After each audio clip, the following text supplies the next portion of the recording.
to be boring. Yeah, yeah. Tell me you ready, Mellow, you ready to spit for the ladies to keep it nasty, dark and petty. If you pick me, then you might find this upsetting. You say that you're ready, well the joke's on you. Get it? Hi. We got 2 consecutive episodes in a row. I was gonna say in the row, but that's not right. In a row. I'm loving this dance. This is fantastic. This is the FAMU March 100. Oh yeah, they do be boom, boom, boom, boom, boom. Yeah, no, you're absolutely right. That's where I know. I used to kill that as a child. Oh wow, you really are like a little Florida hood right through and through. Oh no, huh? I am That's crazy. Florida. I feel like people don't give me my Florida credit because I moved here in high school, and then I went back to Florida for college. You don't have a fully Decatur vibe though. I don't, and I just feel really like homeless as far as like hometown. Because if I'm like I'm from Atlanta, someone's like, "Oh, okay, what hospital were you born in?" And then I'm like, If I say I'm from Miami, then they're like, "Oh, what high school did you go to?" And then I'm like, So it's a very weird place. That's the same for me because I was born in Madison County, Alabama. I don't remember anything about that. Like I was not raised there at all. Then we moved to Michigan. So it's people that remember me growing up and remember me from their childhoods from Detroit. But I spent all of my time here, like my developmental time. So when people are like, where are you from? I'm like, I'm from Decatur. Like, that's where I'm from. And it'll be somebody that's you are from the west side of Detroit. And I'm like, really? Is that what it gives? Is it giving west side of Detroit? Big phony. Right, correct. So we're on the same page about that shit. I'm gonna drink my drink. This is nice. Y'all, we're at my house. If you're one of those super sleuthy internet people that know how to figure out where people live by like the wall, please don't come kill me because I just don't have time. Just please go to hell. Honestly, you can use your skills on to TikTok. like listen, hack Sally, man. I drive when I do my videos. I'm gonna have to like not do that anymore because this guy was like, "Oh, you driving past that Taco Bell by Stonecrest."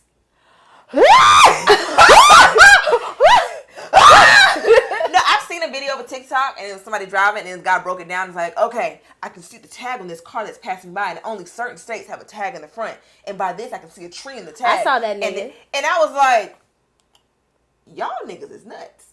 What's going on here? I did look in the background of one of your things trying to figure out where you were though. That's crazy. I don't need that. But just because like... I filmed one video in here and got immediately spooked by it and I'm never doing it again. I feel like these are pretty like...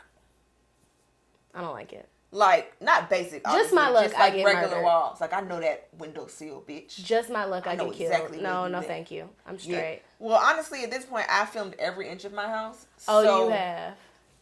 Somebody could just look up on Zillow for your honestly, shit. I've been kind of scared about it. Even when I did things with wider shots, it's like if they look Google up these fucking garages, is it then for it's me? over. Yeah. I feel like people just know where to go in my house.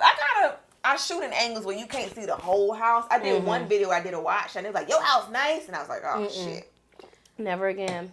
Cause fuck. But let's before we get into the episode and jokes of the week, you hoes on TikTok, we posted that little clip. Y'all talk too much. Girl, fuck you. Fuck y'all. Because we ain't jealous of no children. We're trying to protect. Who do y'all be these talking? hoes. And it's just fine. These young women. Fine, protect the babies.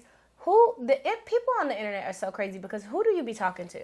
Like, see, y'all think people are sane and that they don't have a lot of time on their hands. I am a nut. So let's not. You know what I'm saying? Like, let's not too much on the Jokes on You podcast. And my thing, okay? Not too much. With the who do y'all be talking to, this is why so many people are blocked because who the fuck do y'all be talking Bitch, to? who the fuck? You know that's a white boy? What? Yes. We can't have shit. We can't not have shit. He's a goof ass white boy too. And when somebody told me that, I was like, no, because I like the song. I listened to the whole song 3 times. And I've never listened to a full TikTok song in my life. But it disappoints you every time. But that shit in my spirit when he was like, bitch, who the fuck? No, I was like, bitch, who the fuck? That's how I be feeling. So I listened to the song and then they were like, Google him. Like people on TikTok was like, Google him. And I was like, why? White man. About right now. Why do white people you finna be so mad. When I tell you we can't have a fuck thing, have you seen the TikToks where niggas like, Graham? That's so funny to me. Look, here you go.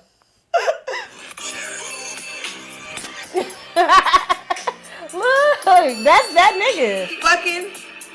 Fucking Chris Griffin. But it works though. It works because it's so unserious. Fucking Jonah Hill. Hold on. Bitch, who the fuck? No damn, no yeah, no yeah. Get away from me with this, Jasmine. You mean to tell me that Seth Rogen sings that fucking Seth song? Rogen's Tethered sings that song. Yes, correct. I can't even. I love ruining that song for people. Graham. I'm sorry, I fucked the mic up.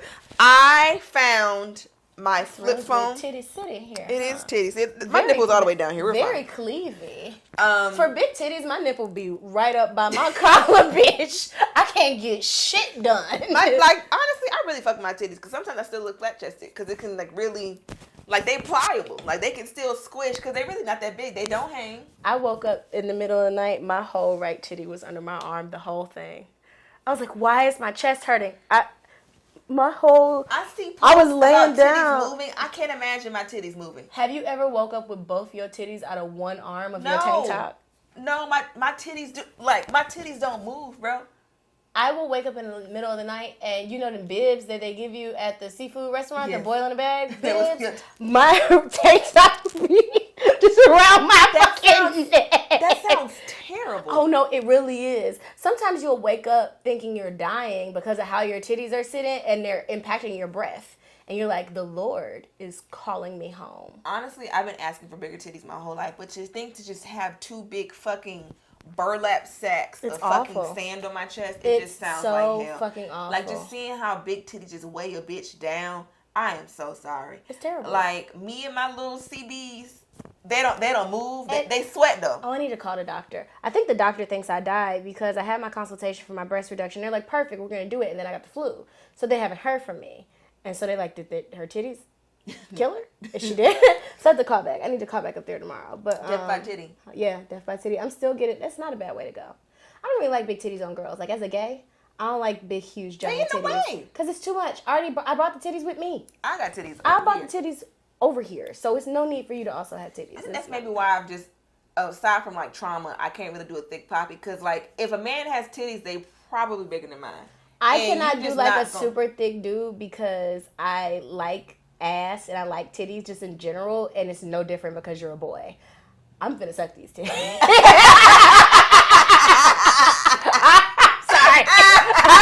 If there's titties in the room with me, they get sucked. I don't know what to tell you, my boy. You gotta get over it. You shouldn't have brought all that in here. Walking around here looking how you looking. Bring your voluptuous ass on here thinking I'm gonna put my mouth in them titties. Bringing these heavy bees in my bedroom thinking they're not finna get sucked. You crazy as hell. That's why I can't do nothing, dude. I'm sucking all that. Get in the ass. All that. Oh, I love me. Man, what a nice little. And they be so mad. They be so protective. Boy, if you don't bring all that ass over and they be walking and switching and Dwayne shit. skinny, but I be like, little booty. No. Where is the little booty? I want that song little is the booty. funniest thing to happen in club culture in all my life. Because Good for them. They got a song. I mean, they need one. Everyone gets one. I don't know nothing about that. When that song come on, I just sit down. I just be like, go ahead, friend. Because I have always had a little booty friend. So I just let them work out. When that song come on, you know that meme of that video of Drewski on Christmas when he the mama on Christmas looking at the kid on the couch? Yep. That's me. I just look at the little booties. But little girls be throwing that thing. Like children or little no, skinny not little ones? girls. No, not children. I'm Little about to girls. say, because I was throwing that thing as a child. Little women, small women be throwing that ass. Because they ain't got no, like, choice for real. They really got to have technique to move that bitch. They All do. I got to do is, honestly, if I pop my waist one time, it's moving. You know who 10 can throw times. that ass? Lauren. You ever seen Lauren twerk? Lauren twerk her ass Lauren off. twerk down. Coyle Ray, Twerk down. Kaylani. Kaylani was on that stage. I said, oh, go ahead, they. Skinny women, honestly, they have more skill. I was like, look at that. Because, again, I'm a lazy twerker. If I got to really use my knees or some shit, Well, then I'm gonna no, be once a pissed. week, this mirror right here, I don't know if you could see it, but I squat down and make sure I can still twerk on my toes. Because I feel like once I lose that skill, then I'm really washed. I get down there once a week on Fridays and just make sure that I still got it. And I put my hands up to make sure I won't fall. Make sure I still got it. See, I've never been good. Now, unless I'm drunk, it's shit I can't do until I'm drunk. Like, even like when it came so strolling, I said I wasn't gonna stroll this event because I strolled at homecoming and it just wasn't given because I'm so washed. I was drunk as fuck at that picnic a couple Saturdays ago.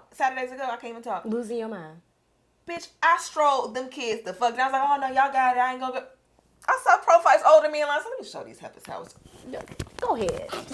But I think For dear life, and I killed it. We ain't that goddamn old, and I gotta We stop. really I gotta stop thinking like that because society has like put us in this place where it's like the closer you get to 30, the older you become. But honestly, like I had such a hard time in my 20s. I didn't have no money. My brain was all fucked up. I was sad, and now that I'm to the point where I got like big bitch money and I can do shit. Y'all not about to rob me, and you real close to my eye. I'm just telling, like we here. Yeah, I'm okay. right up in. Okay, I'm up in your mind. That album has me in the chokiest of chokeholds. And I went back and listened to Plastic Off the Sofa. Plastic Off the Sofa. That is the most beautiful love letter to a Sagittarius. Like, because we are so, like, hard to, like, pin down and love, and we're so emotional. And her just really talking to that man. And, like, even when you let your feelings get in, I don't get emotional, let your feelings get in the way. When you tripping, I know we make up and make love. That's me. That's me. I be tripping and we gonna fuck later. I love that. That's beautiful. She really love that man. She love that man, but I get it. From the top of his head to the bottom of his feet. Well, you know, she was young.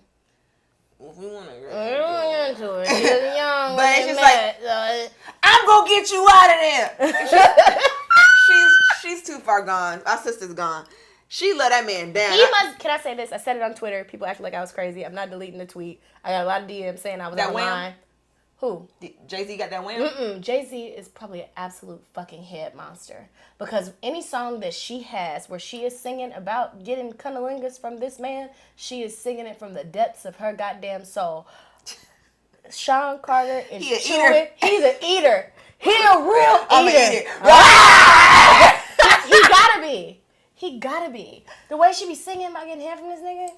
But honestly, if you think about it, Jay-Z's old as fuck, first of all. So he was probably part of that. Like, he's probably part of the first wave of niggas. That's what I'm saying. He's probably the first generation of pussy eaters for if you think about it. Because, like, people my daddy age wasn't really eating coochie like that. Their coochie was still kind of afro-y.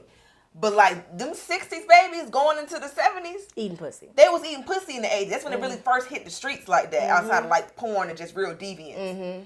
So he was probably one of the first class of, like, mainstream doing coochie shenanigans. Eaters. And you imagine what a pioneer this nigga is. What an innovator. And them lips. And because when Sagittarius commit to a thing, they may be lazy about things, but the things they decide they love, they do it well. I know he eating that, but I know he eating that thing off the bone. And it's Beyonce. And it's Beyonce. Let me tell you something. They would have to pull me off Beyonce like a barnacle. I don't give a damn. I swear to God, I sucked the brown off that lady. And this is You're not just gonna sit up here and talk about mother like this. Fuck that shit. You're not just gonna if Beyonce was like, Talley. I'd be like, you want some pussy? I'd be like, say less. She ain't even got to say nothing else. All she gotta do is say, all she gotta say, you know she talk with her chin. All she gotta do is say my name real good. I'd be like, wait right there, ma'am. I'd be in the bathroom giving myself a pep talk. This is what we trained for. I refuse to be naked in front of Beyonce. I don't refuse to be naked in front of Beyonce. Let me tell you something. I can't be naked in front of Beyonce. Can't see my coochie. Beyonce could see whatever she wants. Beyonce could pay me a salary to stand on an automatic pedestal in her closet for 200 days out of the year, standing like Jesus. Like Patrick, like Patrick in that meme. Yeah, just spin it in a circle. Fuck that. I do whatever Beyonce tell me to do. Have you seen that lady? I have. I've seen. Okay, no, 100%. But I'm also not well, so I'm not. That's a part of it as well. What's your joke of the week? My joke of the week, I have 2 jokes of the week and they both involve my dog and they both happened today. So the first part of the joke of the week is that there was an active shooter over here by my home. And when I heard the commotion and I heard the police like, gratata, I was like... Oh, you heard the gunshots? It was right there at Colony Square, so I can hear it. Oh, Colony Square is right there. Yeah. Oh, so, let me stop telling people where I live. But it was right there. Oh, so shit, when I heard... Because when I was coming from the office, police were speeding past me. But you know, you see shit like that and you don't assume that like that's got nothing to do with where you going. So I just let them go on by. So when I got here, I, came out, let the dog out, came back in, took my shower or whatever, got back dressed, and then I was coming outside. I heard a gratata. And so I came outside to see what the fuck was going on like a dummy. And then 2 gays walking down the street, they were like, it's an active shooter up the street. So be safe, sis. They were like, bye. They were like, because the house down boots. So when I heard that happen, I came back inside and I was talking to Jody like he was a real baby. And I was like, we got to get out of here. And so I grabbed the harness Because usually when I grab the harness, he sits down because he's so excited to go outside, but he had just been outside. So I grabbed the harness. I'm musty. This nigga was like, he was running around the table. He was like, and I was like, I gotta leave my baby. I gotta abandon him. And I realized I will abandon this nigga like in a time of emergency. That nigga was, I said, oh. So I just put him back there. And I left. And I sped back to work. So you left your goddamn baby. So we know on the Twitter who you gonna save in the fire, that nigga or your dog. It's gonna be me. It's gonna be me. I put that nigga back there, and you see how he barricaded behind them things back there? I put Like him the back there. fucking Benz was gonna save that nigga when the active shooter came through. Whatever. I put that nigga back, because I'm not finna fuck around with you. You're not getting in this harness, bro. I'm just not. He's too big to pick up, and he fights when you try to pick him up. So I left him here, and I went back to work. And I went back to work. I'm breathing hard. I'm like, did y'all know it was an active shooter? They were like, yeah, we were hoping you were good. I said, none of y'all text me. Nobody asked me, and y'all all knew I was going home for lunch. Nobody said anything. But whatever. So then the second part, when I come home after a long day at work, I'm so excited to see this nigga because I abandoned you earlier. So I'm like, let me make up for it. Look who's alive. Look at who made it. I opened the door. I said, hey, Pooh. Squish. I stepped in a mud pie. I stepped in the bits. He shit so close to the door that when I opened the door pushed the shit back like a windshield wiper. And I knew y'all were supposed to come over here. So I was just like, huh. And I could not get the smell out of here. That's why every single candle is lit in here. I had to double cleanse the floor. Ew. Right, correct. Disgusting, right? So that was just really great to end I got shot at, and then also there's shit on my floor. So that's it. Oh, and I'm getting called a whore on TikTok. So that's fun. Just a regular Monday. I've been a whore before. It's okay. Honestly, we've all been whores before. Being called a hoe, getting called a hoe, it's just don't be hitting like it used to. And it's always by a nigga who can't fuck you, so whatever. And it's like you will never get anywhere near my coochie, and you never have been. So it's just like. But if a nigga I wanted to get close to called me a hoe, I'd be like, damn. You a loser. I fumbled that, huh? I didn't know you were a loser, but I didn't. If a man called me a hoe, just like, oh, you're lame. Oh, you're a loser. Because usually they call you a hoe, it's like, oh. I think one time I said something like, I compared dating like cappers, or it was like, oh, so you dated enough to compare. Oh, is this a hoe joke? How original. Called me a hoe once, and that's how I got schmammed. Because he made some allusion to me being It's not funny. It is not. It's fun. It's not, but we've been through enough tonight. You know, please, it's fine. No, no. I can laugh about it now because we came back from going out somewhere. We were both drunk. We're both very chaotic people. So like he said something about me. Something alluded to me being a hoe, and I got real quiet. And he started to look panicked because I'm crazy. So he got this like bewildered look in his eyes, and I was like, "You're a slut." He was like, "What?" I was like, do you think I'm the slut out of the two of us? And I cackled. I said, ah! He said, you call me slut. I was like, slut. I was like, you're a slut. And then that's when I got schmammed. Nope. No. It's not funny. No. But it's funny because like he was just so blissfully unaware that you people are ashamed for me that I'm talking to you. Like you talking to who? Bless your heart. I have never been so ashamed because like it was one dude I did not want to talk to him anyway, but he just insisted, and then the mouth was superb. So I was just like, he's the eater. So I'm gonna eat it. But when dudes be eaters like that, they don't really be bringing dick for real. And sometimes. I tried. I was like, you may as well get some pussy now. Just you've earned it, right? You've eaten enough coochie to redeem some One coochie. of them Detroit niggas ate my shit inside out, and I swear I was like, I just know the dick got to be good if he eating like this. But I wanted to die. I was like, this is the most terrible dick I ever had in all my days. Yikes. So, Correct. but I was gonna give him some coochie, but the erectile dysfunction gods was like, I'm trying to say, I'm gonna get you out of there. But it was just not. I was just like, damn. Guess I'm gonna go home. You gotta pretend to be sad about it. You be like, oh, that's so. Is there anything I can do? Meanwhile, I'm sewing my mouth shut because I'm not finna suck that shit. I was like, I rode home, listened to gospel. No, God was on my side, but I had told somebody I was talking to him because it was like New Year's, we was in the party, and you don't never want to be with the nigga that like Look at Rodney ass over there. Right. You don't want to be Rodney. Sorry, Rodney, that I had to use your name, but it's the safest name I can use. It's a safe name. Look at fucking Rodney. And I was like, shoot, that's the girl who you was talking to? Rodney. Them ones you gotta be ashamed of. I don't really introduce them to nobody. Like, if we happen to already know some of the same people, that's fine. But we're not going nowhere new. We're not meeting no new people. It's 100% not happening. And that was happening during the pandemic, so we was gonna die anyway. So I was like, whatever. Honestly, people was just, and I'm so, I guess God be protecting me from stuff. Because had I been like a real full adult living by myself and have my own shit, I would have been out in them streets doing anything. During the pandemic. And God kept me right in that house, depressed. Well, I lived with Rodney at the time, and he was very much, Rodney is good for being like, you don't like this nigga. Like, and that's a really good quality to have in a friend. Because, like, I will talk to him about a dude, and he will be like, go spend some time with yourself, which is his code for, like, go masturbate. He's like, and then think if you want to invite that nigga over here, because and Rodney would be like, I don't want to see him. Like, because I want to come out in my goddamn living room and see this nigga again. Right. So that was very helpful to me. But, yeah, Rodney's really good about being like, you don't like this damn boy. You don't. Why would you do that with that damn boy? Why would you do that with that damn boy? With his his dirty ass. You know you can't take that back, right? I just chalk everything up to I was sad, and that always makes me feel better. Honestly, when people try to, like, bring up the air mattress thing as a gotcha, it was a cry for help, Stink. No one listened. And y'all should have helped me. No one said, hey, baby, let's go see the lady. Let's go get you a job. No one thought, but hey. The most time that I was like, you gotta stop, the biggest time that I was like, you gotta stop fucking because you're sad is because I went on a date with this dude because I was sad. It turned out to be a really good date. It was really amazing. And then I kind of like let this dude bad fuck me longer than I should have. Like, it was bad for several minutes. I really should have stopped it at like 90 seconds. But like, I let it go on for several minutes, and the whole time I'm like, you participate in this, like, look at yourself.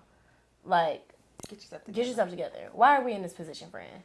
Literally just watching this nigga hunch me, looking at, and he just having the time of his life. And I was like, this is the most awful shit I've ever seen in all my days. Pootie Tang? Yes. When Irene Every time you bring up Pootie Tang, you ask me, have I seen Pootie Tang? I've seen Pootie Tang. Don't do that to me. Okay. Because I'm the Giles, queen of. You don't make a cocktail. Don't you have? Do me a favor. Listen. Please. No, you have to stop it. It's some ice cubes in the refrigerator. They put me 3 ice cubes in here. It's some tequila in that cabinet. Put a little bit in there. And then there's some Simply Lemonade in the refrigerator. If you just put it all in there and then get a spoon and mix it up. That'd be right on time. The joke's on you. They did not give Taraji that Oscar. I don't want to talk about Taraji because she stresses me out, and I like her so much as an actress. I think she might be a stressful person. That's my 2 cents. I think she might be a little stressful because she stressed me out on these last BET Awards where she tried to keep pushing this black love, black man, I love black men so much agenda where it didn't fit. And it's like, Taraji, you're single and you're looking for a man. This is the BET Awards. We're trying to enjoy the show. But and honestly, you're making me uncomfortable. You gonna have to pry that pick me shit from my auntie's cold dead hands. Yes. Beyonce did not put a pick me song and on this album. She didn't. It's because she saw your tweet. And I thank you. Yeah. She was like, I don't want the baddest bitch to say something else about me. She checks on you every now and then. Beyonce honestly checks up on me. She checks up on the doll. I'm assuming that she saw my video, and granted, the video only has 13,000 views, but in my soul, she saw my video. It was like, she gonna shake that ass in the video. I know she saw it. I feel like Beyonce knows me by name. And again, she checks up on me. After she finishes calling Rolling Ray, she calls me. She calls you next. So, but I've been able to just sit with, because the whole cater to you gate was just so traumatic for me, because leave me the fuck alone. People are so weird. It got to where it didn't need to be, but then people, I think for clout, because they wanted people to see in the comments that they knew me to tag me. Stop fucking tagging me, because if I saw it, I already saw it. If I didn't, I'd be ignoring people when they do that. Like, for example, and I don't know who the person is, so that's what I'm talking about. If I knew who you were, I probably wouldn't say it. But like on one of the videos, somebody was like, Jasmine, is that you? Relax. Why, I've branded my social media where people don't know my first name. Why are you calling me by my first name? You know it's me. You know it's me because of my face. I don't have like a repeated face. Like, it's not like, oh, that could be so and so. I know about 4 bitches you look just like. Who? I'm playing. Oh. I do see the Tims, though. My dad, I said that. My dad wasn't even in the room. I wasn't even talking to him. I was talking to my stepmom. I said, yeah, people say I look like Tim's, but I don't think so. He come out the back room.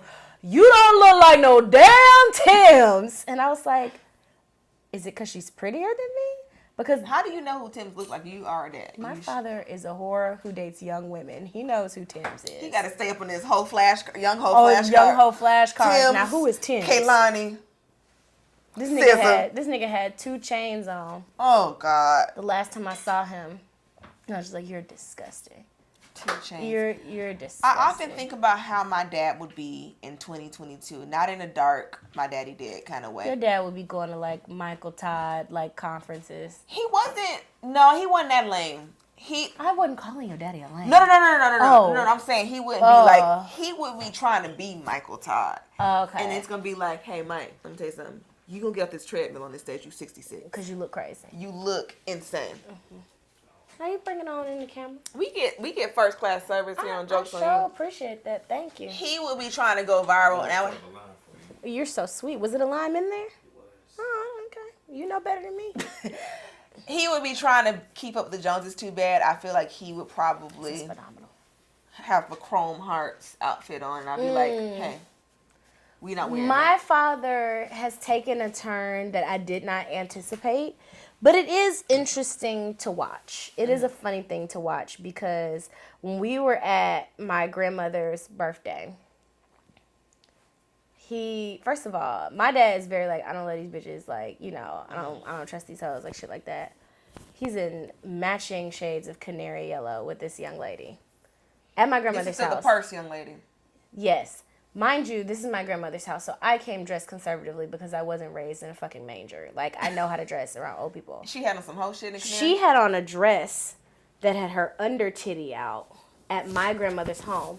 My under titty has not been out of my grandmother's home unless I was taking a shower. And it's so funny because my father used to talk to me about, like, how nasty it was that, like if old man is interested in you, then he's only interested in you for sex because there's nothing y'all can talk about. Old man and well, my, how the turntables have turntable, bitch, because that girl is my age. Mad weird, friend. Very weird. Mad weird, bro. And then he will, like, be like, no, she's older than you. Not by much. We could have been in the same elementary school. That's nasty. School at the same time. School at the same time. Mad gross, bro. But whatever, I don't want to talk about that nigga. We supposed to be talking about books. Okay, well, I didn't do my joke of the week. My joke of the week I forgot, I'm sorry. is my bowels. If you follow me on Twitter, I have been struggling all week. My sister recommended that I get some chlorophyll drops for my water. She's like, girl, it'll clean you out. You'll be shitting for days. You're going to lose 30 pounds with one shit. I'm like, yes, perfect. That's what I like. Lit. Saturday night, I take the chlorophyll drops. I drink it. Gulp, gulp, gulp. I'm expecting the shit of a lifetime. Didn't come. I said, okay, that's fine. I'm a patient bitch. All day yesterday. I cleared my schedule yesterday because I'm like, I got something for you. Well, let me get it. No, I got you. You gonna do it no, right I'm now? going to get it right now. I still got my mic on. I got something for you. Hold on. Oh, okay. This is what I use. I just knew I was just going to shit for dear life. Didn't do nothing yesterday. The shit didn't come. You drink it. I dropped 3 pellets of shit today, and I'm very upset. You drink it. You give it 6 hours. So don't schedule nothing. 6 hours after you take it. It's just tea, but it worked. No, this is a laxative. It say laxative on there. It's for shitting. I keep my teas that are for medicine in the cabinet and in my decoration teas on the counter. Baby, put this in it's my pocket. Giles is our third member now. My grandma would ask you to do something. He looked at the camera like he didn't want us to say his name. Like he had bitches. We know who doing my shit. Anytime I got some audio and visual, everybody know who did my shit. They know it's you. Period. I'm a loyal bitch when it comes. I like when people do my stuff. I like my shit right and tight, like Miss Towner on Beauty Shop. Why you think I drove to Stonecrest to get my braids done? They were like, it's other locations. Tell me about this heifer who we not gonna name. So I'm not gonna say her name, but her spirit is so it's nasty. Like when I came in there, the energy in that salon is so. So the same unnamed young lady who I was telling who braided my hair was in there cutting the fool. She was in there cutting a fool. So I went in there and Miss Pam, who I can name her. She sits at the front. She is a sweetheart. She That's is a nice just lady. She is as sweet as pie. And every time I come in there, she's like, you know, what you doing? Like, you still doing your comedy? Like, she remembers details about everybody. She's so cool. Everybody else in the braid shop, either they are like static characters who have nothing to say is fine. NPCs. Or they're very fun, kind people. But there was an energy radiating from, what's her real name? Miss I Mamas. won't say it. From Miss Mamas. That I was just like, ooh. And I told Miss Pam very quietly, I grabbed her hand and said, not her. I said, she said. I don't know who, I don't care who touched my hand. She said, her chair is, I don't care. I don't care. Not her. I'll wait. I'll wait on whoever's next. So she said, I'm going to send you to the girl who did braid my hair. Shout out to. Redacted. And we ain't got to get that. But she's a good person. Okay, so it's she's okay. not, okay, sure. So shout out to Shay at the braid bar. Okay, it's a bunch of Shays that braid Yeah, hair, so you're fine. Shay is dope. Shout out to Shay. But so Shay braided my hair. So anytime anybody asks Miss Mama's a question, she like, what? What? She got that NBA young She boy got in that energy. She like, what? What you want? What? Or like anything. She like, and like anytime anybody say and it's just like, who did it, friend? Like, who did it to where this is how That you nigga. acted? I mean, but it was just so nasty to the point where the girl braiding my hair was like, I don't know what the fuck is wrong with her. I'm sorry, because she was next to the station I was at. She's like, I don't know what's wrong with her. Like, I'm sorry. I'm like, I met her before. She braided my hair before. She said, I'm sorry you had to go through that. Like, Sorry for your loss. Sorry for your loss. Like, I'm sorry you had to go through that, whatever. But she was just like really in there, like cutting up. There was no positive. Some dude came in the shop. It wasn't her dude, but some dude came in the shop and was like talking to everybody, and that seemed to like brighten her up a little bit. But like besides that attitude was nasty. I don't She will understand. Stevie will never like. She will never touch my head again. Never. Cause like even when she braided my hair, and I love those braids that I had last time. Even when she braided my hair last time, something just in my spirit wasn't right. After that, it was a spirit. Mm-hmm. So okay, books. We're talking about books. Yes. First of all, F Florida for banning books. It's just they said they're soft launching hell in Florida, something like that. That's which is so funny. They're just testing so out funny. as the worst laws they can and then putting them in Florida. It's so unserious. Like it's stuff that you're like, there's no way that these laws should pass. The sense be like, Florida and Texas really in like a dance battle. no, they literally breathe what? in, breathe out, not drop. Like they are in there. You got serving. Whatever I do, y'all gotta do whatever I do. Florida like do. That was Florida funny. is really like J-Bug. Mm-hmm. And I guess we're all Little Saint. We just here. We are all here. Little Saint. Yeah. But yes, books are amazing. You hoes need to be reading. We need to be reading. And honestly, you could not put a gun to my head to finish a book right now in this age. I used to read down. I used to be a reading ass bitch. Usually inappropriate, but I used to read. I don't like reading anymore. And I don't know. I've been self-diagnosing myself with ADHD because of Twitter threads. Oh no, baby. I'll diagnose you too. You got the ADHD friend. I got it. Yeah, and the thing with books, so what ADHD does to your brain, let me get into it with you. What ADHD does to your brain is fuck with your motivation for things. And so people who are neurotypical, because I'm supposed to do it or because I should, is reason enough. But when you have ADHD, those things aren't reason enough, and you have to hack your brain. For example, with me, with water. I'm fully well aware that I should drink water and that there is a reason that I need to be drinking water and that I absolutely have to. Unless I pour my water in a pretty cup, it's not getting drunk. It's just not happening. Yeah. Because that is not enough motivation, like that you should do it or that you need to do it for your brain to actually complete things. So really it's a task initiation problem with you. It's probably not that you don't like to read. It's that you can't initiate the task. Like, I'll start and I'm like, now I'm bored. Or you get distracted. And I'm in this phone. That's my problem. Mm-hmm. It's that phone. So favorite book Because you be on that phone. because I be on that phone. Favorite books of all time. My favorite book of all Don't come in time. with no lame shit. I'm just letting you know. I mean, I don't give a fuck what you think about my favorite book. I fine. stand 10 toes down behind my shit. My favorite book of all time is Their Eyes Are Watching God by Zora Neale Hurston. That is my favorite book. Because I have commitment issues and I don't really believe in romance, when I read a really good romance novel, it almost tricks me into believing that I want a man in my home. And reading Their Eyes Are Watching God, I've only been in love once, but reading that shit, I was like, damn, I'm not even sure that the time I was in love was really me being in love. Go on. The rabies niggas who she fell in love with, and then they ended because he had rabies. Right, correct. They had to kill him, didn't it? Yes. I remember when it premiered on TV. It was Talley and Michael Ealy. And That when was he- too much sexy on TV. When he got the rabies up, I said, Michael. You know me, I deal with Lil Raby. We'll work through them We rabies, already talked baby. about this rabies. We already talked about I that. know, but again, and that's our fucking problem. I want to double down on it. If Michael Ealy, bring you and your raby, I'm eating. I'm gonna eat it. Well, we got an episode title. Yeah, I'm gonna eat it. But no, that's my favorite book because I'm very like what's the word I'm looking for? I'm very cynical about romantic love. Mm-hmm. And so that book makes me feel, when I read it, I'm like, bitch, not yet. Don't give up. Like, don't give up. Have some hope. It's a rabies out there. It's a rabies nigga out there for you, can too. get you a rabies nigga. And I like the way that it's written. It's written in dialect. It's not written in, like, the King's English. So it's written in Negro.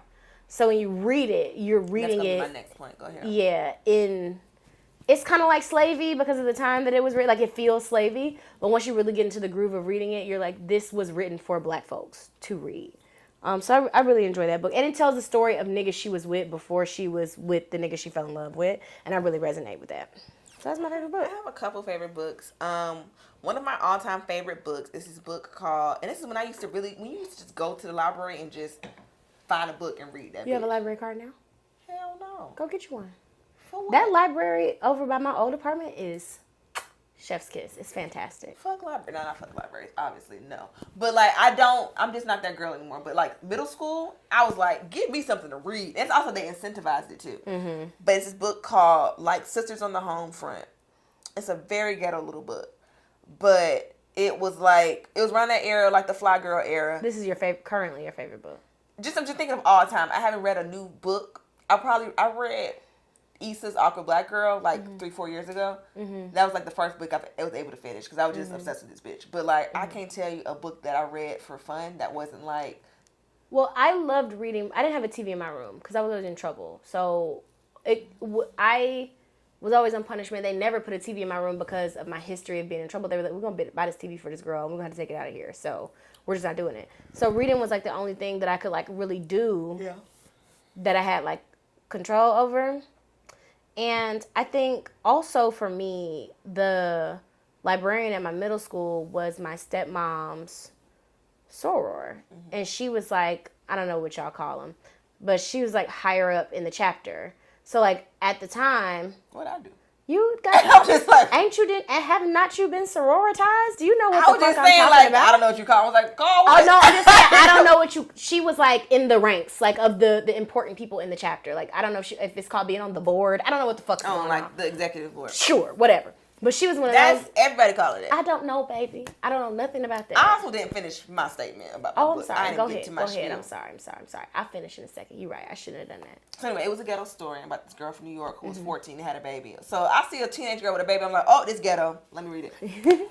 And she got sent down south because apparently down south was obviously like the elephant graveyard if you live in New York. And she had to adjust it. I forgot honestly what it was all about, but I do when she had a baby. And I was like, well, I'm reading it because she's a teen mother. And I just like ghetto shit and I'm 10. But my second favorite book is Coldest Winter Ever because I'm a bird. That's just like Coldest Winter Ever is Black Girl Rite of Passage. It's just a rite of passage. That and Fly Girl. If you didn't read those, my children gonna read Coldest Winter Ever. And I'll have that same copy I read, and I'm gonna give it. I'm to going them. right down to the basement at their grandmama's house and getting it. So the tie for third is Color Purple and Push. You which is read Precious. The Color Purple? I read The Color Purple. I don't even think I finished reading The Color Purple. It's actually better than the movie, but I also connect because I ADHD, blah, blah, blah. I prefer movies. I want to lay my eyes on something. But when you watch the movies after you've read the book, it gives so much context. I literally was just watching Color Purple yesterday, and I was tweeting about how I really hope they lesbian out. Because, like, when I tell you it was Scissor City. Oh, it was gay in the book. With Yeah, Suge very and Celie, gay. them hoes is gay. They were lesbianing it up in Mister's house. But in the movie, it's just like... It's just like little pecks on the cheek. No, them hoes was fucking... them hoes was... The bitches is gay. But it's so funny because, like, knowing the context and then watching the movie again, the very next scene, Celie was following Suge in a wagon. I was like, this bitch was Turned out. She turned that hoe out. But it was so good because I see the similarities in both because they were both written in dialect too. And they both started out, Celie and Precious were both illiterate. And then as they learned how to read, it got better throughout the book, which is what I love as they learn how to read. And Precious, that movie is so... I refuse to read it. I'm sorry. The book's called Push, ain't it? Push by Sapphire. That shit is funny. I'm sorry. Like the movie, why would Monique say those things? But you know what? That movie, you know how we're all, like, we all hate Blair Underwood. We're all scared of, what's his name? What's the one we're all scared of? Michael Ealy? I'm scared of Michael Oh, the Ealy nigga too. from Tyler Perry? Yes, we're all scared of that nigga. That made me genuinely scared of Monique, which is really crazy because I always and still do hope to meet her. Even though she gets on my nerves sometimes, I still. But I feel, again, that's that auntie. We can't do nothing about that. I still hope to meet her. But that movie fucked me up. But yeah, you said you're scared of Monique. I am. Like, that was some of the most terrifying, like, realistic acting. Because, like, you know women who do behave like that or can behave like that. And it was so terrifying that, like, I feel like, even though I don't know this to be true, I feel like there's a possibility if you make Monique actually mad, she will speak like that to you. That's why she won that Oscar. That was how convincing it actually was when she was doing it. Like... She played the fuck out that role. When she hit that dummy bitch shit. You a dummy bitch. Don't nobody want I was like, This is absurd, but when this movie came out and I was in 11th grade, this is the fall of 2009, and I downloaded an MP3 of the trailer from YouTube, and I made it my sister's ringtone. It's a mosquito. I'm sure it already bit me because mosquitoes love me. But yeah, Monique played the fuck out of that role. But like, what's your favorite book turned movie? Like, I think of like Holes 8. Holes 8. But like reading the book, because like they made us read it that summer. Like, my favorite book turned movie. The movie was ass, and I think the movie might have came out when I was grown. But I really enjoyed reading The Giver. The Giver was such a good book. That was a good book. And that was the like 5th grade. movie was balls. It was supposed to be great, but it just ended up not being. Well, great. they put Taylor Swift in it. They showed it. That did come out like 2012 or some shit. I was so disappointed by that because The Giver was a book that I got from school that I read over and over again. Mm-hmm. And with that old white man on the cover. With the old white man on the cover, I really enjoyed that. But the movie was garbage. So like that era of us, like late elementary, middle school, and they was turning all of our like curriculum books into movies. Remember like Hoot, like The Hatchet. It was some other shit from that era that they turned into movies. But, like, this shit was good, bro. My favorite book that I was forced to read in high school, which was a book that probably nobody else was forced to read, I went to DSA, and our English teacher, I didn't realize until I got grown that he was forcing us to read his friend's book.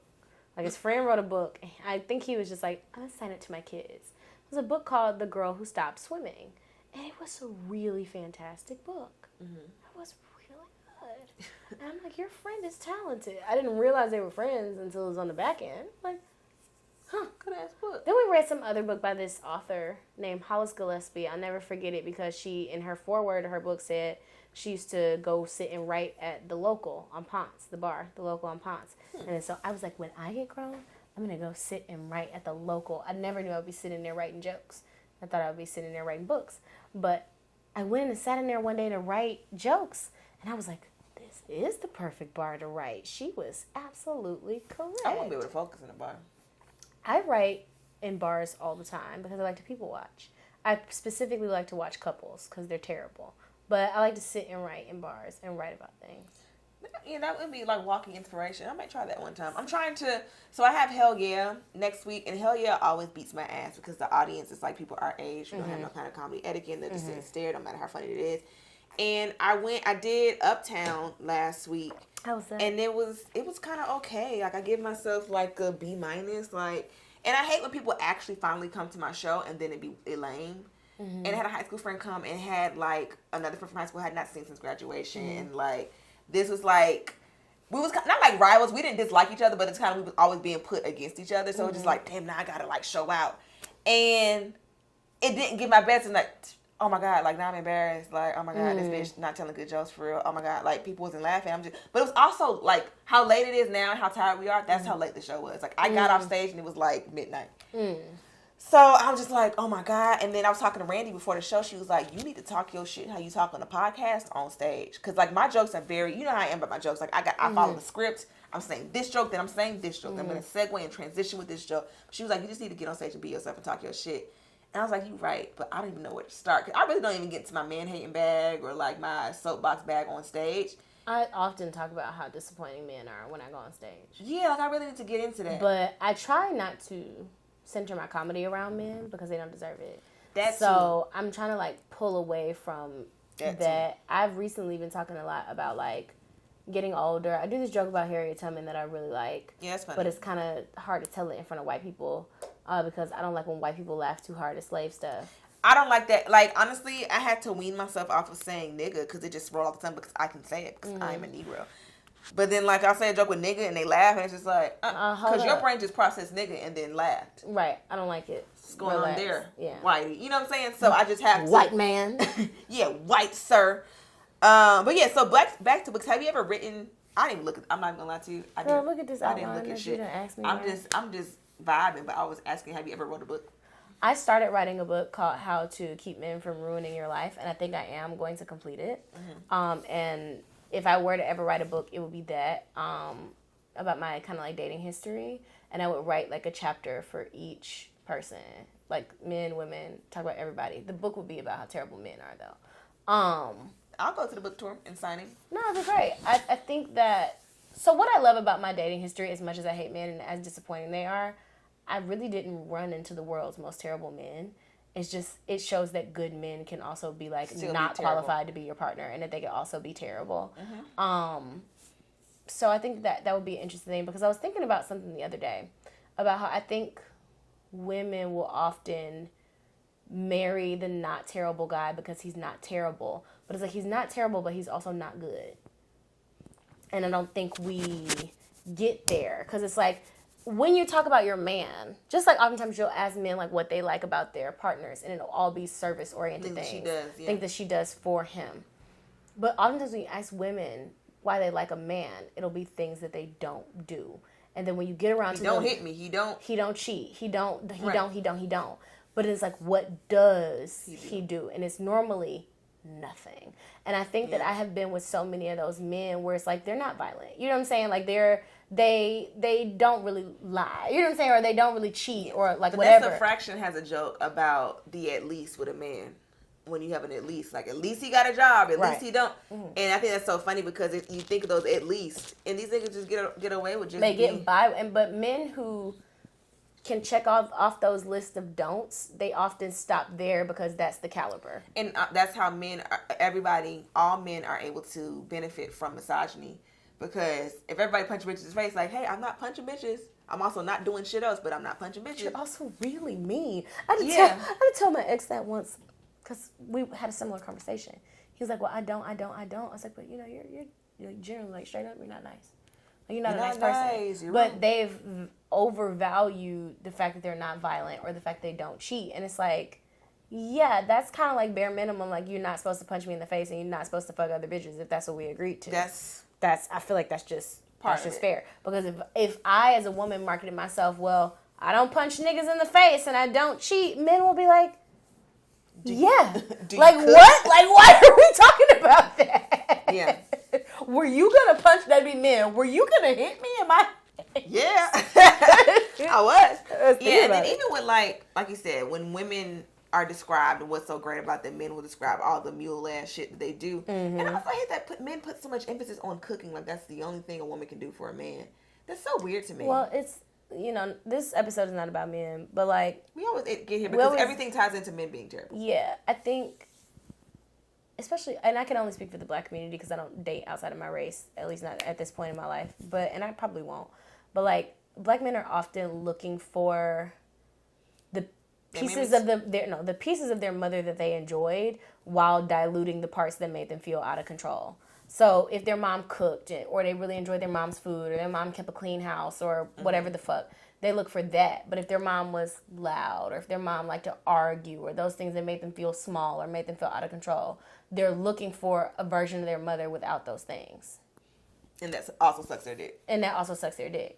So it's like, that's one of the reasons that. why, like, I stopped cooking for men in the way that I love to cook for everybody. You come over to my house, like, you're getting a meal. I have not had a meal from you since 2021. I'll cook next time you come over here. But I had to stop cooking for men, even though that's what I was going to do anyway, because I was going to cook for myself. Like, y'all came over here, y'all saw that I was preparing food for me, because that's what I'm going to do. But I realized that, like, I was doing that for men, and they were, like, banking it. It was, like... in their mind, like, points. Got like, oh, when I come over here, I eat. You know what I'm saying? Like, that's like wifey. Please, sir. I was gonna cook this whether you were coming over here or not. As soon as a man say wifey material, let me undo everything man that I just say did. Wifey, I'd be like, because you're not gonna marry. You're just an unserious person. Talking about wifey, go straight to hell. I I just need a bunch of cool bitches that also get married, and I've already came up with a name for my brand that I'm gonna have when I get married. You finna upset me? No. Okay. I'm not gonna release the name because you hoes may steal it. Just tell me off camera, because I'm not gonna I honestly thought of it when I was driving, and I cannot remember it right now. I should have wrote it down. That's very anticlimactic. I think I remember it now. Okay, I remember what it is. But I want a bunch of cool bitches that are also married. You know what I'm saying? Like, I want to be married. I don't see marriage as an accomplishment. I think of it as an accomplishment, but I don't think of it as a barometer for success. Well, I was watching this video on TikTok, and this lady was talking about how she drunkenly met somebody on a train who was also drunk, who was talking about how she was getting married. She was getting married to this guy, and the guy wasn't paying for it. She was paying for the wedding. The guy wasn't paying for the wedding.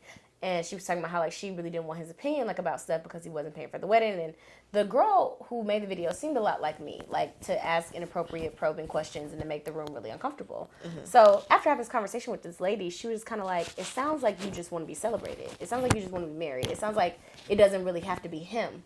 As long as you get As long as you're getting celebrated. And then the conversation went into how black women are often not celebrated outside of marriage. Their proximity like to a they're man. like we accomplish so much that kind of just goes past as like that's what you're supposed to do, or like black women have achieved so much so regularly that it's like not celebrated anymore. It's like a woman in a white dress marrying a man, like all of a sudden, like that's an accomplishment. Like congratulations, we're all gonna gather for you, we're gonna buy you things, we're gonna set you up for success, like blah blah blah blah.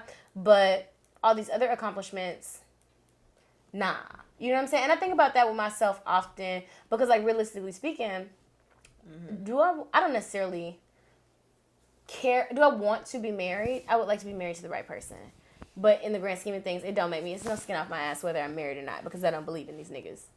Realistically. Yeah. But, like, it does kind of fuck me up that if I don't have a wedding, like, I've done prom, you know what I'm saying? Like, I may or may not have a baby. You get celebrated for that.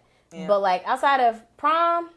And if you take the time to throw a birthday party, ain't nobody gonna show up. Ain't nobody gonna show up to. So, like, when are you really getting celebrated as a black woman? So I think that's interesting because I think women will often marry men that, to be honest with you, are far below what they should be marrying. Just to say I got married and had a wedding. And that's why I want someone to start a cool wives club with bitches who have actual lives outside of being married and not gonna be my man all the time. And we're all gonna turn our phones off and stop answering them stupid ass kids and that boy. That's what I love about Beyonce's new album.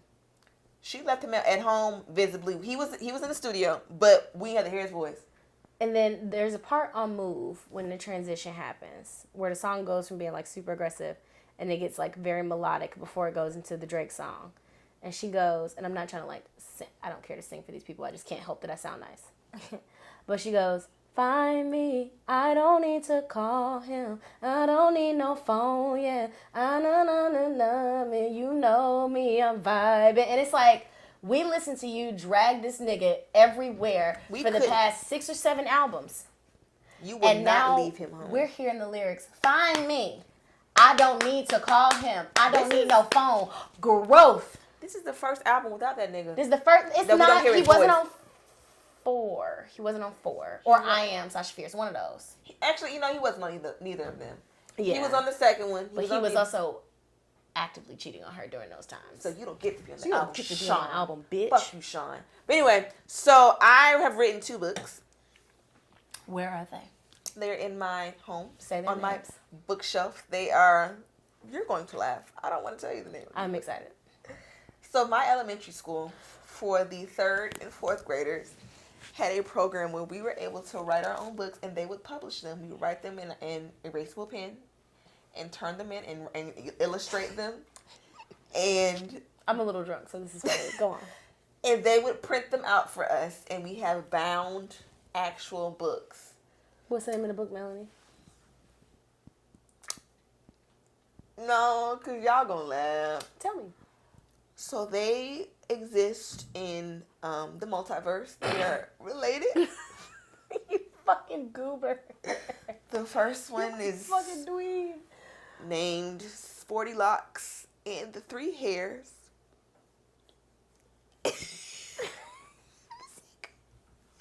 And the second one is Melanie and the 3 Snares. That's enough.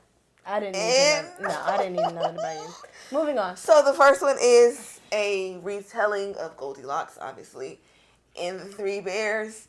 And her name is Sporty Locks because my email was sportymail27@AOL.com. But my dad made it for me. And it initially was Spody Mail. You're Southern. You know what Spody means, right? I think that's a Florida thing. Is it Florida? Okay, Spody, like you Spody.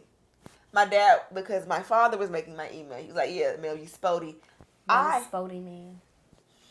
Spody, like you fly, like you...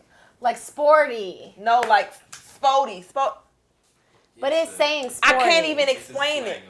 It's just a slang, Okay, like, you Spody. I get it. Spody. I get it. So he said Spody, but me being a child said Sporty Mail. So he just like, you know what? Yeah, Sporty Mail. Because I'm not an athlete. Why is it Sporty Mail?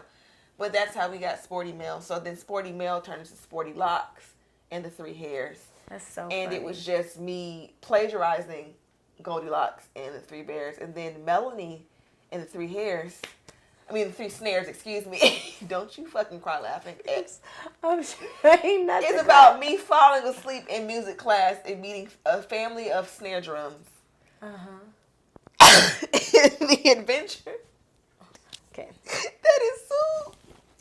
And then I have my barrage of fan fictions. I am an author, honestly. I need to put that in my bio. An authoress. An authoress. That's hilarious. Do you know I wrote... I started writing a cookbook. Oh, yeah, you did I write did that. write it. I just started writing. Are you published like me in my 2 books? No. Oh. I'm sorry, Spody Mail. Oh, we're not. That's not going to be a thing. I'm just sorry. You will not call I me might. Spody Mail. Do you want to be Spody Mail or you want to be Melbert? You think on that. I've gotten used to Melbert at this I point. like Melbert. It's funny. Melbert's cute. But yes, those are my 2 books. And then I have my fan fictions, honestly, if I revisited them, it really wasn't bad for a 13-year-old. It was drama. I wrote a lot of poetry. I wrote a lot. Was it erotic? No, it wasn't erotic. No. I wasn't very... I didn't want boys touching me. I couldn't even, think about it and put it into words. I did stuff with boys, but, in terms of, romanticizing it, no. I couldn't. I romanticized it and then didn't do it. But, baby, when I opened that Microsoft Word, it was a whole new world. And then he rubbed and caressed Yeah, gross. It wasn't me. It would be, my other characters. But, my imagination, I had not even kissed a boy writing full sex scenes. I told you a story about how I got caught writing the sex scene one time. It was my character and Chris Brown. They were having sex. Fun story. And she called out Brian's name from B5. And it was just such a... It was harrowing. Oh, gosh. Jesus. If I could go back, I would have, once I got in trouble and had to backspace it, I would have saved it under another name. But I wasn't thinking. Have. I wasn't thinking. I was a child. Yeah. But I used to be in there writing for real. You couldn't tell me I wasn't Zane. I used to write a lot of poetry, and I used to keep thick notebooks under my bed, and I would just stuff them under there. And then my dad used to do this thing where if my room wasn't clean, and I don't need your pity because I know it's gonna be traumatic for you. I've already been through it. But my dad used to do this thing where he would come my room wasn't clean, he would fuck everything up. He would tear everything out of the closet, pull everything from under the bed, pull the fucking curtains off the wall. It was terrible. And I would always, every time, just be like, I hope he does not open these notebooks. Because it was all I hate this nigga. This is the worst nigga in the world. Do, do, do, do, do, do, do. I can't wait till I move out this motherfucker. Clack, clack, clack, clack, clack, clack, clack. I hate my dad. This nigga is a terrorist. And I was really hoping that he would never. He never did. He didn't realize how much I hated him until I got grown. But no, I used to write a lot. I had a journal where I listed. I had everybody but my daddy in the house, and I went into full detail as to why. And I had. It was too many women in your house. It's still too many women in my house. It's a lot of women in my family, and coochie's just everywhere. And I started off with, I officially hate mom. This is 6th grade. I think this is after she uninstalled The Sims because I made the gay family. I opened that composition book and I let her ass have it. Okay? Then I went through my sisters because they ass was accomplices in my uninstallation. I was pissed. I lost all my progress. My families were done. And they found it and read it. And I was just like. I used to write a lot of letters to people when they would piss me off. My mom still has some. She has them in a box in the basement. But if I was, as a kid, used to make me mad, I used to be like, I really don't dear mom. I hate your stinking gut. I really don't like what you did. And this is a 4-page letter on why I don't like what you did. And also you're fat. And then I would sign it. I'd give it to you, and And also, I'd be you like, are fat. I'd be like, this is for you, and I'd close it up in your So hand. you give it to him. I've always been about that shit. I've always been about my action. I'd be like, this is yours. You fat whore. I'm gonna go play. So Enjoy that. And then she come and be like, did you call me fat in this letter? And I'd be like, yeah. I did. Yeah, I did. Cause fuck you, that's why. Cause you're fat. Cause you're fat. Fuck you, you're mean to me. No, Mom, I love you. Cause I know you be sneaking and listening to the podcast. I never thought you were a fat friend. But it's just you gotta hit him where it hurts. Oh, no, 100%. But what was the first book that you had no business reading that you read? Baby, we had a nasty book cartel running. Same. We had, and it was just trading off books like Hot Lanta, Fly Girl, Coldest Winter Ever. Then once we got to Wahida Clark, honestly, once I got to Zane, I'm like, this whole can't work. I read Addicted. Wahida Clark? I don't think I ever read Wahida Clark stuff as a kid. When I got to Addicted, the first, I would say, like 2 pages. Mind you, I wasn't sexual like at this point, and had never thought about boys like wanting to do anything to them. I thought they were dirty. I thought they were nasty. I thought they were gross. Wrong. And I was correct. But I started reading those books, and I said, when I grow up, I'm gonna have me some sex. I'm sucking dick. Like I was like, I stayed true to my word. I was reading those books. I made my mind up. I made my mind up. I said, niggas is getting sucked as soon as I'm of age. And my stepmom, I stole my stepmom's copy of it. She did not know this when I say until last week that she did not know that I had stolen this book. And like I said, her soror was the librarian. But that's the only place I had quiet time to read. So I would like get another book and put that on the outside of the Zane book. And it'd be like flipping through it or whatever. And I was like, that was just like the most detailed sexual, still to this day, that I have ever read. And I'm just like, all these little middle school girls had their hands on, and I don't think girls do that. They don't trade books anymore, because when I say we were reading and taking notes and jotting shit down, the first sex scene I got to, I was like, oh. What's so crazy is Zane ain't got shit on them young hoes that was like 16 years old on them fucking fan fiction sites. Fan fiction. But I had limited internet access. So I had unlimited internet access, and I would just be in there finding shit. And the way I even found the fan fictions, I would just be on the fan site. This is when message boards were hot, fan sites were hot, and this is the only way you get information on these niggas, because it wasn't like no one place that you got all your shit from. This is blog era, but this is before blogs was really blogging. Mm-hmm. So I would go to everybody's individual site. I get home, I check Media Takeout, I check Young Black and Fabulous, I check maybe Concrete Loop or some shit, and then I'd go, okay, it's B5. Then I'll go check Chris Brown. I may go to Drake or something, maybe some little Jonas Brothers. But one day I was like, what's a fan fiction? And I got to reading. This bitch wrote a fucking fan fiction by B5. I started with B5. It was called like Ghost. I want to say it was called Ghost. And like Carnell had got shot, but his ghost, she was fucking the ghost, and she had this nigga writing the alphabet with his tongue. You've spoken to me about this before. That shit was so good. Stop speaking to me about it. No. Okay. That shit, and I'm 13, like I didn't even know what getting wet was. And I'm like, wet? No, hold on now. Like, what are we doing? And because that wasn't happening to me when I would read it, I'd be like, well, mine don't work. But I just hadn't reached that time. The factory hadn't even opened yet. It hadn't even turned on But yet. so by the time I even got to Zane, this is after I had read all these fan fictions, which were very detailed. And then it was a better visual because I can see Chris Brown, I can see Trey Songz, I can see these B5 niggas, whoever the fuck else these are about, or Pretty Ricky or whoever. And I read the Wahida Clark. Now, them shits, it would be like called like, what was it? Like thug passion, like love and a bullet, like just guns, crazy shit, guns and coochie. Like that's how it was. Always some jail shit. That shit was so good. So by the time I got to Zane, I was like, this is it. I didn't read. This is Zane. I like Zane books. I didn't read Drake fan fiction. I didn't read Drake fan fiction until it was like the back end, maybe like whenever. I don't remember what grade he came out for me. It might have been the same grade, baby. I mean, but I still don't remember whether we were the same grade. It was when he hit. It was like 10th grade. Yeah, it was 09. Right. So I read those. Well, yeah, it was like Replacement Girl. When what was his first Best studio album? Thank Me Later.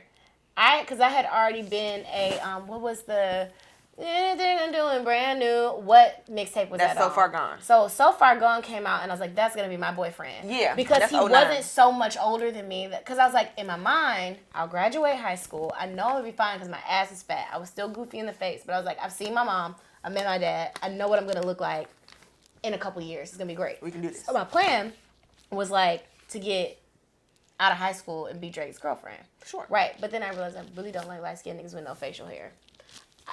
Whatever. But I was like, I'm gonna be a famous nigga. But, and girlfriend. also, he gave us hope because Bria Miles got a fucking interlude. This bitch is dark skinned, And so she we're was lit. for a girl that was not light skinned. Drake making this song about this Do you super know what that meant to brown us? girl. I was like, niggas are gonna love me when I get older. It's gonna be amazing. But then I started. Is this 5 minutes? This is shut the fuck up. The joke's on you. The joke's on you. But I was like, niggas are gonna love me because I had already had a complex, like growing up with a light skinned mom who, like, my mother is one of those light skinned girls that thinks that her experiences as a light skinned girls are equivalent to those. She's that, like, it's the same thing y'all She's taught like, me. I got bullied because you were mean. An asshole. You were an asshole, but whatever. I'm sorry. Again, Mom, love you. So, But okay, anyway, let me pause so- on that because I do have a thing I just tweeted the other day. Mhm. I was saying there's a worthwhile conversation about the negative effects of colorism on light-skinned girls because they get over-sexualized so young, blah, blah, blah. True. But you bitches want to talk about being bullied for having long hair and pretty hair. Shut the fuck up. We can there's- have a real conversation. There's more important things that have impacted you. And we can talk about that, but y'all don't want to talk about that. You want to just, well, actually, it's not the same. It's not the bitch. same thing. But But go ahead. I was like, I'm gonna grow up and become Drake's girlfriend. And then when I was reading the fan fiction, and they had wrote the fan fiction so centered around college and so centered around like, oh, Drake in Oh, college. yeah, Drake and was always in college coming in to fan dorm fiction. rooms and da-da-da-da. And I was just like, I'm gonna get Drake to my dorm room and I'm gonna fuck his brains out. It's gonna be fantastic. And that never happened for me. And then the older I got and the more music Drake released, the more irritated I got with him as a person. And then that dream kind of just like died. I would still fuck Drake. I would just have I would to, absolutely. I would just fuck have Drake. to. I would be like verbally abusing Drake, and also probably like emotionally Shut the abusing Drake. I'd be like, fuck shut, don't say. Just show I'd be Jello like, half Jewish ass up. Open your weird little fanny L'chaim. pack. Open your weird little fanny pack and give me your credit card, and sit over there and shut the fuck up, and don't say anything I else. sit on Drake. Don't talk to And me. I didn't like the sexual way. That is a nigga you sit on for like humiliation. Shut up. What's the wrestler? Is it Rakiki? Right? Yeah, Rakisha. Rashiki? Rashiki his ass. Put my ass on his face. I feel like Drake, I didn't see Drake in that way because it's like, and this is why when I get offended when people are like, oh, you like all light-skinned niggas. No, I don't. Drake wasn't finding me, but after that nose job, he started really I don't know who did his nose, but they did a Dr. fantastic job. Dorfman did an amazing job. Mm-hmm. Yeah, but the fan fiction used to hit, bitch. Them hoes used to have storylines, plots. I've already told y'all the best fan fiction of all time is Sex Education. Rest in peace to Ryan because she wrote the fuck out of that. And then she had like She this did? bitch did she passed. This is like 7-8 years ago. Then she had like not a spinoff, but she had another one called Dom the Don, and this bitch photoshopped Chris Brown's eyes green, and it was like a murder mystery. An artist. And he was this nigga named Don who sold drugs, and he was married to Lauren London, but he had side bitches who was like probably You've making talked good. to me about this before too. I listened to a lot of your. We've been doing this fan podcast fiction for we have stuff. like a bunch of episodes, and Yeah. how much more of my life can I talk about? You know, We've talked about so much. We've These talked people about- know so much about me. Honestly, I tell all my business on here, and it's weird for me when people who know me for real be They like, bring "Yeah, it listen up. to your podcast," and I'm like, "So you know about?" All right, people A from lot of my college? family members are finding out I'm bi from this podcast. Yikes. But it's like I'm almost 30. Me being bi doesn't like. Come on now. Like let's Yeah. relax. What is the saddest or worst book you've ever read? Okay, so remember like when you would read a book, so you look up other books by that person. Uh-huh. So the lady who wrote, like, I feel like I told this story before. Like, Sisters on the Home Front, she had another book, and it was about a young black girl who had a friend who was from Africa, and her friend came back from Africa acting weird, and come to find out her friend got vaginally mutilated. Excuse me? You know, in Africa, when they tear out women's clitorises. Oh in yeah, Africa- they do What's it called? Mutilations? circumcisions. Yeah, female circumcision. She circumcision. got a female circumcision. So she was like, yeah, she took my, whatever the fuck they was calling it in the book. And I was just, and as a 12-year-old, I was like, I thought this was going to be another ghetto tale, bitch. We over here talking about Cutting mutilated- clits off. We yeah. cutting clits off? Can you have somebody cutting your clit off? We can't No. have shit. Mm-mm.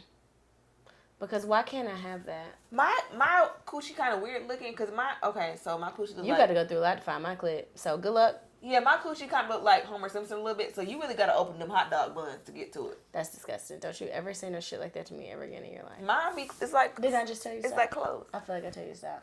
It's Mine like is like, I don't know how to describe it.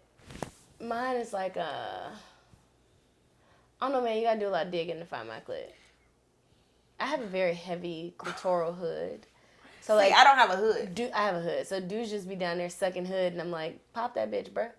Like, what you got? Motherfucking crawfish? Yeah, you gotta take the head off the crawfish, bruh. Crawfish coochie. I have a crawfish coochie, but ew, didn't like it. I didn't like the way it sounded. Crawfish. Yeah, I'll take it. How many It's fine. pounds? The saddest book I ever read, which is my second favorite book, Of course. is called A Lesson Before Dying. And it's one of those books that you pick up and you're like, the book doesn't have anything to do with the title. There's no way that this book is about a lesson before dying. When I tell you, that book is 100% about a lesson before dying.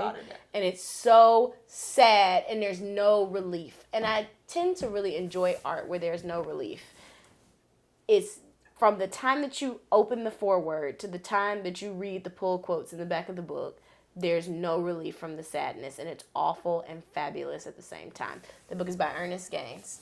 I'm not going to look it up. I really enjoy that read. I meant it to be one of the books on here, but my mother has my copy of Their Eyes Are Watching God and A Lesson Before Dying. Disappearing X is a Terry McMillan book. It is. Yes, it is a Terry McMillan book. I watched it That's again. going to be my next book after The Seven Husbands of Evelyn Hugo. Wesley Snipes was sorry as hell in that movie. Sorry as fuck. And then she had that seizure and he was beating on her. If I have a seizure and you beat on me, I'm finna kill you. So soon as I wake up. As soon as I wake up, it's up. It's killed. You're donezo. You're done. Okay, what else? It is. Oh, no, I was saying, what book are you... The next part of this before we wrap up, because I'm really fucking sleepy and a little drunk. And I gotta drive. Yeah. Oh, I look good. I keep on looking at myself. You're only 23 minutes from here, probably. 24. This is a great mirror if you want to purchase it. It was only like $111 on Amazon. I'm fucking stunning. You are. You're a pretty girl. What book are you reading right now? If you're reading something. I'm not reading books, bitch. Like I told you, I don't read. I mean, I just made the outline, so we would have something to talk about. I don't read, ho. Okay, well, I didn't. Honestly, before the years, I'm reading I want something. You should be ashamed. Is it some smut? What is it? No, I'm reading The Seven Husbands of Evelyn Hugo. It's a really good book. Mind you, I did have to trick myself into reading it. I've had the book for 7 months, and the only reason I read half of it this week, is because I was at the salon, and I sat on my phone. So you made it. So I'll have to honestly myself throw read my it. phone across the river. But if you're looking for a good book right now, The Seven Husbands of Evelyn Hugo is very interesting. I have not hated any part of it so far. So it's a really good book. You know what book I read in full? Our college reading book. Remember this, Giles? We had to read a book called Wench. It was about a bunch of bed wenches in slavery. I don't want to do that. And I don't remember much about the book, but I have a friend who has called me a wench since then because we all read the book, so it was like our inside joke. It probably wasn't the best. That's not nice. It's not nice. I'm quite drunk. It's funny. But yeah, we're going to wrap it up. I hope this is funny because we just sitting here talking. But at least we had a theme this week. Hopefully there's something less inappropriate to clip for this. And I'm sorry if you listened to this podcast and you came thinking that we were upstanding young ladies who really didn't talk about anything. I'm not an upstanding And we young talked lady. about booty hole and shit and vibrators and clitori. Clitori. Is that the plural? Is it clitori? I guess so. Well, this was wonderful. I'm going to get my car and take my wig off and go home. Is it not glued down? No. Don't take it off in here. That's too much for me. I can put a little bit of got to be right here. I feel it. I got a wig. Oh, did I ever tell you how I got pulled over by the police because I have 4 wigs in my trunk. I haven't brought them inside since I moved. So I came back from Michigan. And so open, close my trunk, whatever. So I got pulled over by the police. I was going to the funeral. I was going to my grandma's funeral. And I got pulled over by the police. I got whoop, whoop. I said, I don't need this shit today. Like, I'm going to a funeral. What do you want? You know, a police officer usually comes up to your window and they're like, do you know why I pulled you over? He came up to my window, horror in his eyes. He said, ma'am? And I said, what? I said, sir? I said, I wasn't speeding. He said, I know. He said, I need you to pop your trunk. I was like, what's up, bruh? I was like, what's going on? I said, because you can't search this vehicle. He said, I need you to pop your trunk. And at this point, I'm getting panicked and my bowels are locking up. And I'm like, bruh, I said, what's happening? He said, are you aware there's hair coming out of your trunk? I said, oh. I said, no. I said, no. And it was a black officer. So, like, I was sure when I told him what was going on, like, he would understand. I said, no. It's a wig. And then a sigh of relief left his body. He was like, I cannot in good conscience let you go without opening this trunk. Because you got 14 Amber Alerts. At this point, I'm crying. I said, I would never put a body back there. This is a hatchback. I said, you can see. I said, it's glass back there. I said, just look down. I said, you see. He said, I just bought the trunk. I said, this car was a gift from my grandmother. She bought it from Enterprise. Trunk doesn't pop. You need the keys to open the trunk. I said, but I'm scared if I turn the car off and give you the keys, you're going to shoot me because I'm reaching for stuff. He was like, I'm not going to shoot you. I believe you. Give me the keys. I said, you sure? I said, you sure you're not going to kill me? I said, I'm going to a funeral. He said, we're going to get you to that funeral, ma'am. He said, but I need you. He said, but I need you to open his goddamn trunk. So I said, I'm taking the keys out. Give you the keys. I said, promise. I said, it's 4 wigs. I said, it's a body wave back there. I said, it's a kinky curly. I said, it's a blonde wig. It's like an ocean wave. I said, there's a U-part wig back there. It's a bob. I said, I promise. I was in the trunk. He opened the trunk. He said, all right. And he closed it. He said, don't you ever do that shit again. He was like, push these goddamn wigs in this trunk. He was like, I thought you killed somebody. I was like, you thought I killed somebody and just left the hair hanging out the trunk? He was like, yeah, criminals are dumb. I was like, Imagine if you did, though. Nah. Because what's the movie where it's like, oh, The Call with Halle Berry, and it was Halle Berry and the white girl. Let me guess, somebody got kidnapped. Yeah, Okay. and she's the 911 operator, and she's calling her from the trunk of the car the whole movie. And the whole, I'm telling the movie, I don't care. So they get to where the nigga is. He has like this cellar in the woods, and it's just like a door in the middle of the grass, and it goes to the cellar. He was obsessed with his sister who had cancer and lost all her hair, so he would kidnap blonde bitches and scalp them and put it on a wig of a wig of their scalp on like a sex doll and pretend it was his sister and fuck it. That's disgusting. I may have completely made that last part out, but he would skin the holes so it could be a wig like his sister. That's nasty. That's gross. So that's some weird shit that people be doing. I would never, first of all, kill, the wig was kinky curly, the one that was coming out the trunk. I would never kill a black woman. That's number one.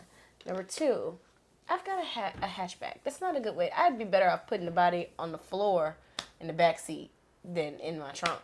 That's crazy. That's dumb. I'd be immediately in jail. So not one black woman could ever get killed by you. It's a couple. If I had to. Killed.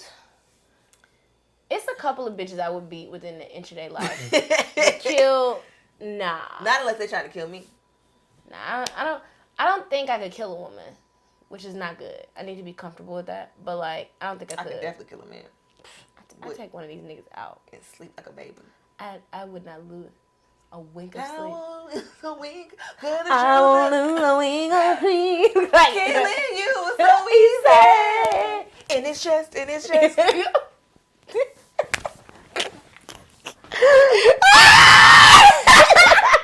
on that note. I don't know. We're gonna go. Bye. Bye, y'all. And it's just. I don't know. The joke's on you. The joke's on you. The joke's on you. The joke's on you. The joke's on you.